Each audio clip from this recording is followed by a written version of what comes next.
اوس په خلکو باندې ډزونه کېږي او دوی غواړي خلک په وحشت باندې د بیرغ او د حق له نظریاتو وویروي. دا د حق د نظریات د خوځ چوک دی او په دې چوک کې خلک غواړي په زور او په وحشت باندې وویروي. دا وحشت خپروي ده، دا وحشي ډله غلام ډله ټول غواړي دا وحشت خپروي. دوی وحشت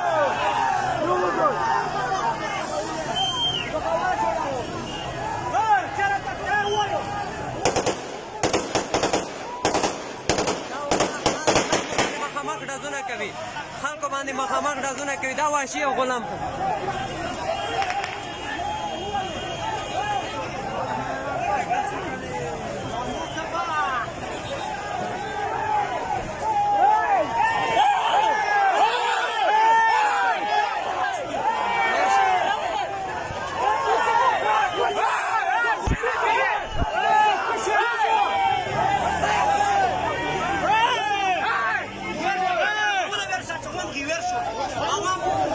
بازار امنیت په خیونه ورشي کلاته خچکیم کلاته خلک ورشو هایدون تا ورشو